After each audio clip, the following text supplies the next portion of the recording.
বাবাজিরা মা এবং বোনেরা একটু ধ্যান দেবেন। অনেক জালসা শুনলেন, আর জালসা শোনার প্রতি আমার মন বলে অতটা আগ্রহ নাই। এখন শুধু খাবো খাবো। অনেকেরই দিল বলছে কখন পাবো। আর মেলা রামচন্দ্রপুরের মা বোনরা বলছে ঘুম ভাঙার পর যে এইবার যাব।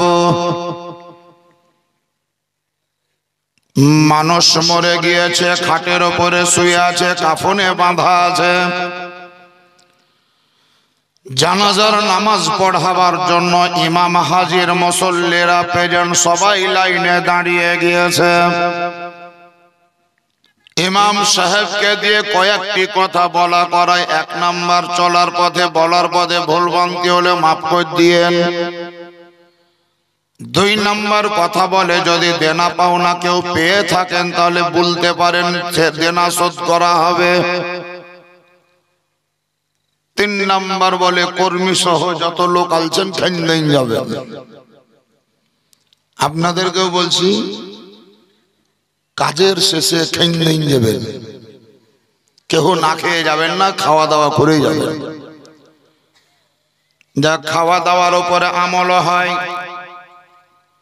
ফি আমানিল্লাহ বলে লোকটাকে ক্ষমা করে দেওয়া হয়।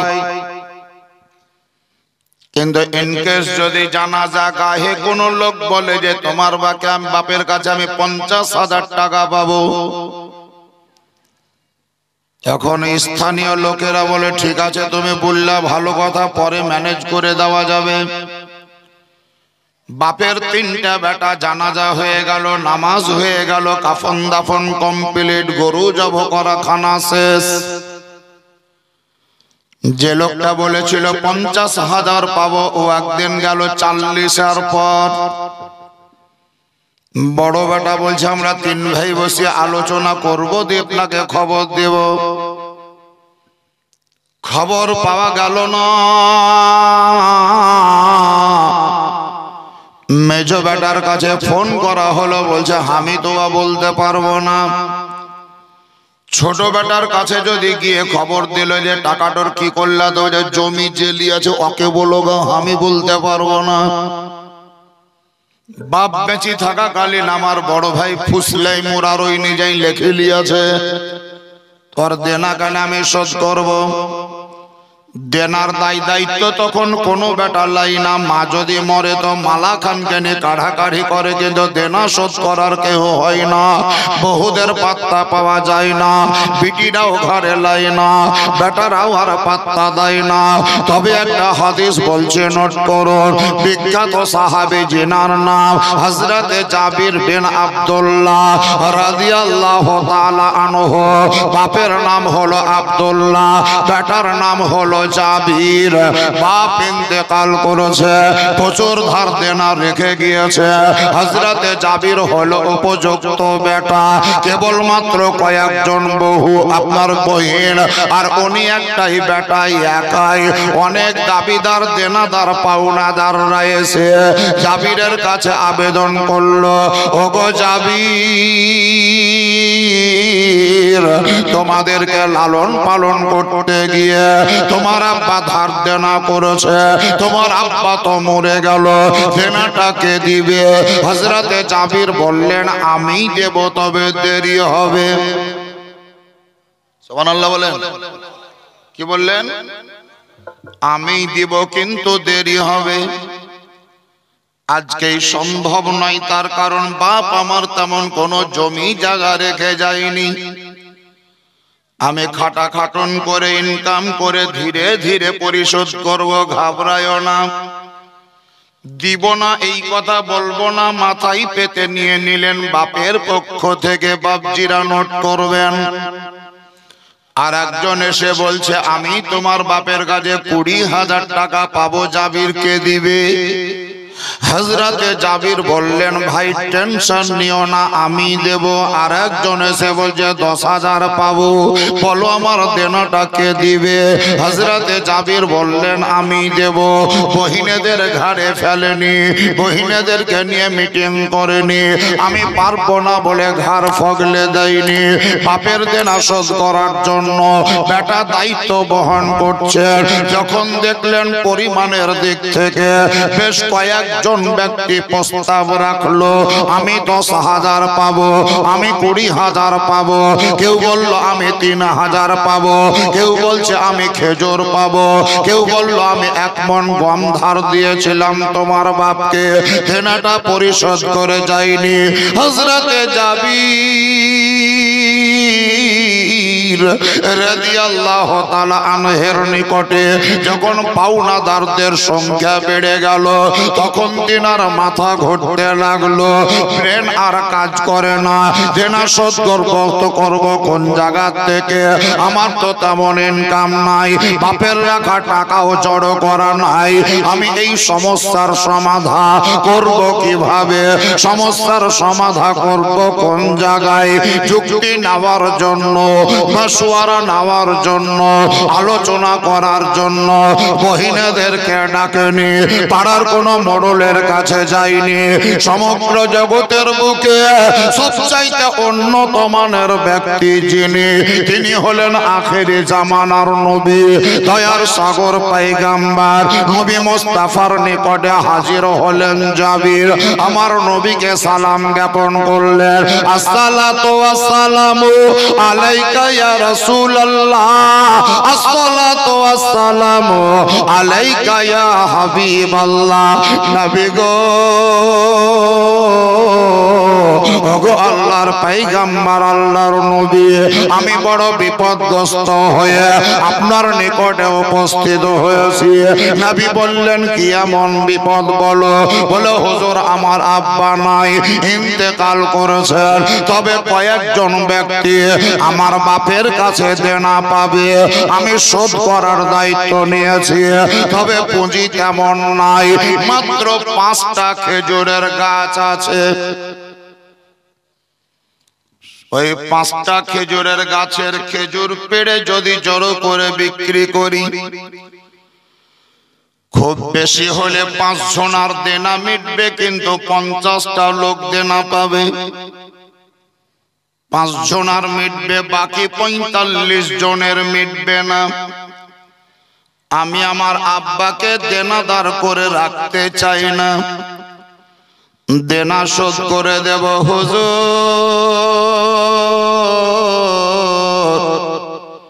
আপনি আমাকে একটু মশওয়ারা দেন, যুক্তি দেন, এই বিপদের সম্মুখে কি করব? নবী বললেন তোমার খেজুরের গাছে খেজুর আছে না নাই? বলে আছে হুজুর। পেকেছে না পাকেনি? বলে হুজুর এমন পাকা পেকেছে যে কাল পরশুতেই পাড়বো মনে করলে পাড়া হবে। আমার নবী বললেন পরশুদিন খেজুর পাড়বা, আর বাগানে 3 জায়গায় জড়ো করে রাখবা, যতজন পাওনাদার আছে সবাইকে এলান করে দাও, ওরা বাগানে আসবে, নিজের নিজের দেনা বুঝে হিসাব করে নিয়ে নেবে। নবী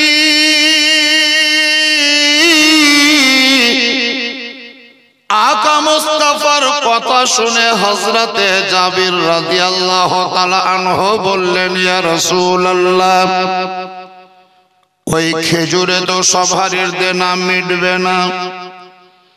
নবী বললেন আমার কাছে যখন এসছো তখন তোমাকে ভাবতে হবে না। সুবহানাল্লাহ, জোরে বলা যাবে না? এবারে বুড়ে আর রাত 12টা পেরিয়ে গেছে, তার মানে এখন আর জোয়ান রাত নাই, এবারে বুড়ে আর রাত হয়ে আছে। অতএব উঁচু আওয়াজে বলুন সুবহানাল্লাহ। নবী মুস্তাফা বললেন আমার নিকটে যখন আবেদন করেছো তোমাকে ঘাবড়াতে হবে না, চিন্তা করতে হবে না, তবে আমি তোমার বাগানে না যাওয়া পর্যন্ত একটাও খেজুরের দানা কেউকে মুখে ভরতে দিও না। সবাইকে বলে দাও একজনের বাড়ি গেল আপনি কত পাবেন, তবে যে 20,000 বাগান যায়েন পরশুদিন। আর একজনকে জিজ্ঞাসা করলে কত পাবেন, 10,000 পরশুদিন বাগান যাবেন, দেনা শোধ করে দেব। আরেকজন লোককে জিজ্ঞাসা করলেন তুমি কত পাবে, বলছে 5,000 বাগান চলে যাবেন পরশুদিন, দেনা মিটিয়ে দেব। এ সাহস করে বলে বেড়াচ্ছে, কিন্তু ওদের মনের ধারণা যে জাবির পাবে কোথায় যে দেনা মিটাবে। আমরা তো জানি যে তার পুঁজিপাটটা কিচ্ছু নেই, ওর বাপ তো সব খেয়ে শেষ করে চলে গেছে। তবে যখন বাপের পক্ষ থেকে মাথায় পেতে নিয়েছে, তখন 10,000-এর জায়গায় যদি 3,000ও দেয়, ওই 3,000টাই নিয়ে নেব, বাকি 7,000 মাফ করে দেব। এটা এদের পরিকল্পনা সবারই। যারা পাওনাদার দেনাদার বেশিরভাগ তারা হলো ইহুদি, গায়ের মুসলিম ও অমুসলিম, মুসলমান নয়। নবীকে ভালোবাসে না, ধর্মকে পছন্দ করে না, ইসলাম ধর্মের কলেমা পড়ে না, জিন্দেগিতে নামাজের ধার ধারে না, আল্লাহকে এক বলে মানে না, সূর্যের পূজা তারা করে, গাছপালাকে সাজদা ওরা করে, নদ নদীতে নামলে প্রণাম করে, নদীর পানি মাথার উপর দিয়ে ছিটায়। কিন্তু তবুও জাবির যেহেতু বাপের দেনার দায়িত্ব নিয়েছে, এই কারণে তাদের মায়া বসে গেল, মমতা চলে এলো। 10,000-এর জায়গায় 3,000 যদি দেয়, বাকি 7,000 মাফ করে দেব। 20,000 টাকা যে ব্যক্তি পাবে, তার ধারণা যদি 10,000 দেয়, বাকি 10,000 মাফ করে দেব। 5,000 ওয়ালা চিন্তা ভাবনা, যদি আমাকে 2,000 দিয়ে দেয়, বাকি 3,000 দাবি রাখবো না, আমি তাহার বাপকে মাফ করে দেব। এইরকম চিন্তা ভাবনা নিয়ে সবাই যেন বাগানে হাজির হলো, কিন্তু বাগানে নবী মুহাম্মদ আসবে এটা তারা জানতো না। নবী মুহাম্মদ আসবে এটা তাদের শোনা ছিল না। নবী মুহাম্মদ আসবে এটা তাহাদেরকে কেউ বলেনি। জাবিরের উপরে মায়া করে মাফ করতে ভেবেছিল, কিন্তু যখন তাহারা নবী মুস্তাফা সাল্লাল্লাহু তাআলা আলাইহি ওয়াসাল্লামকে দেখতে পেল, পায়ের রাগ মাথার উপরে উঠলো।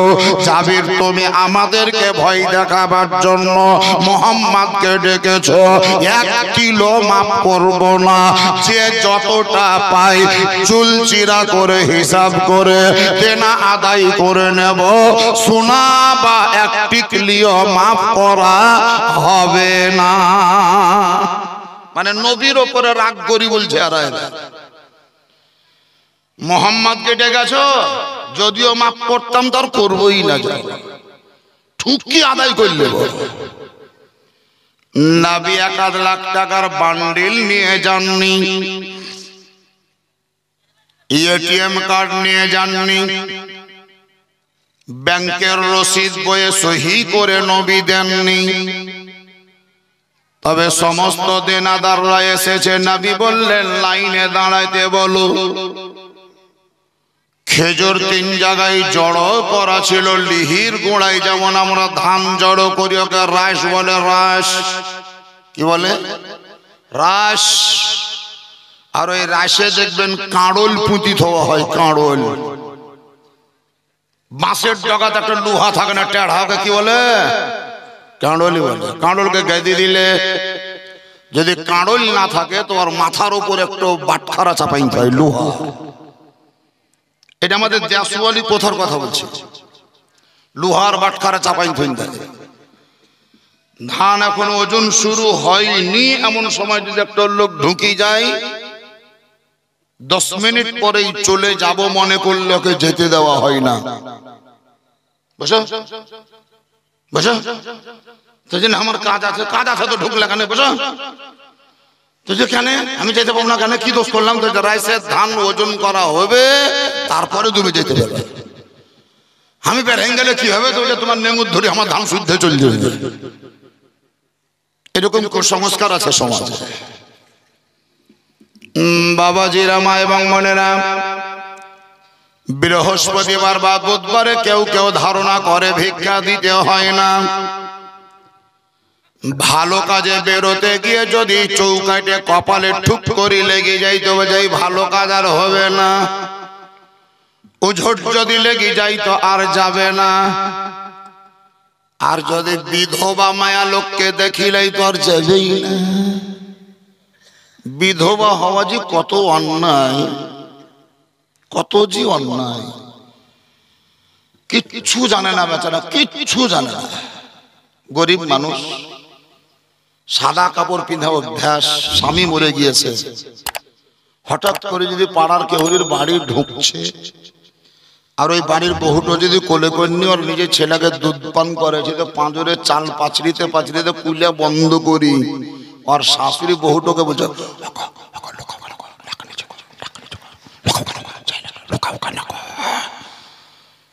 মানে সাদা কাপড় পিন্ধা যে কত অপরাধ। স্বামী মরা, সাদা কাপড় পরা। একজন বিধবা নারী কাউরের বাড়ি যাওয়া মানে ও ডাকনে সাজলো। বাবজিরা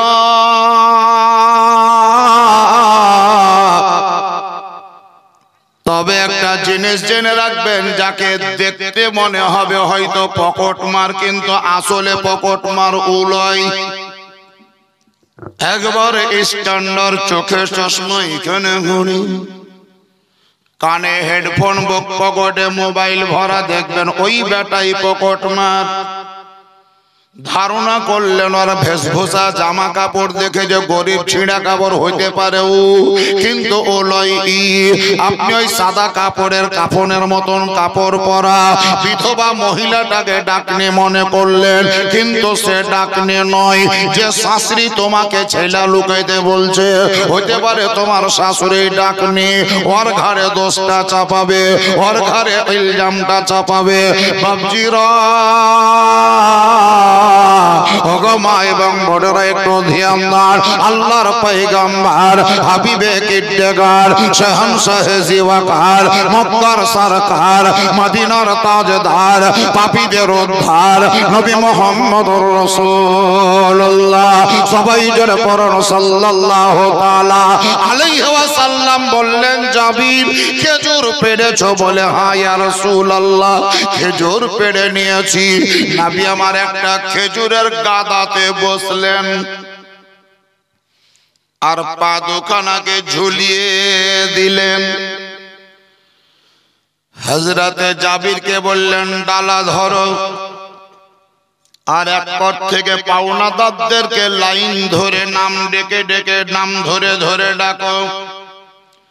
হিসাব করে আর টাকা মোতাবেক ক কুইন্টাল খেজুর হয়েছে হিসাব করো।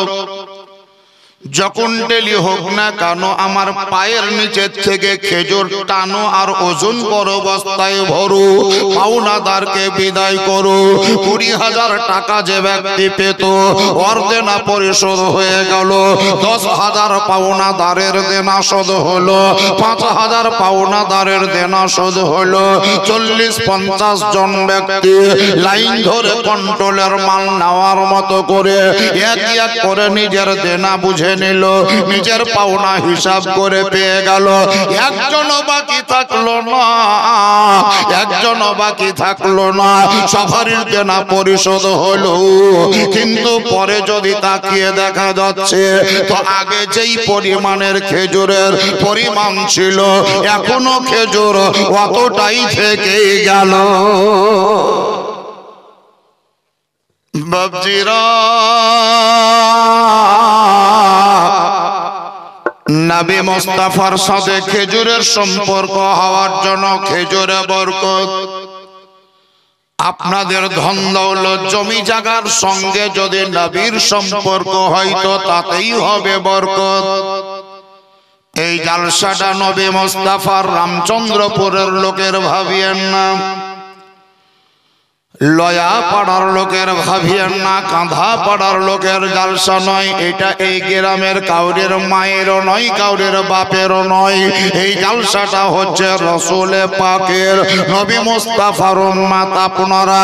হযরতে সাইয়্যিদনা আবু বকর সিদ্দিক রাদিয়াল্লাহু তাআলা আনহু বলেন, মান আনফাকা দিরহামান আলা মাউলিদিন নবী সাল্লাল্লাহু তাআলা আলাইহি ওয়াসাল্লাম, আমার নবী মুস্তাফার জন্মদিনকে কেন্দ্র করে, আমার নবী মুস্তাফার মিলাদকে সামনে রেখে কোন ব্যক্তি যদি একটাও দিরহাম খরচ করে, একটাও টাকা খরচ করে, ফাহুয়া রাফিকি ফিল জান্নাহ, সে ব্যক্তি আমার সঙ্গে জান্নাতের ভিতরে আমার বন্ধু হয়ে থাকবে, আমার বন্ধু হয়ে থাকবে। মুআজ্জাজ সামাইন, এই জালসা আজকে নতুন হচ্ছে তা নয়, দীর্ঘ কয়েক বছর ধরে হয়ে আসছে। এই গ্রামের লোক বড় বড় গরু, তেলের টিন, চালের বস্তা, আলুর বস্তা ঢেলি দিয়েছে। সন্ধ্যা থেকে বসে আছেন। এই বছর জালসাতে যা ছিল পুঁজিপাট্টা সব খরচ হয়ে গিয়েছে। আগামী বছরে যে জালসাটা করবে তার কোনো পুঁজি নেই। আপনারা কি খাবেন শুনতে এসে কি না খেয়ে ঘুরে যাবেন? যার জন্য কাউকে যেন না খেয়ে ঘুরে যেতে না হয়। প্যান্ডেল যেমন আছে এর থেকেও যেন আরো সুন্দর হয়। মাইক যার আছে তারই যেন থাকে। যত লোক হয়েছে আরো যেন লোক বাড়ে। তাই রামচন্দ্রপুরের লোক সহ আরো আশপাশ গ্রামের লোককে বলবো, সর্বপ্রথম নবী মুস্তাফার মহব্বতে কেউ যদি পারেন রবিউল আউয়ালের 12 তারিখকে সামনে রেখে 1200টা টাকা দিয়ে একজন ব্যক্তি শুধু উদ্বোধন করেন যে হুজুর আমি 1200 টাকা দিব।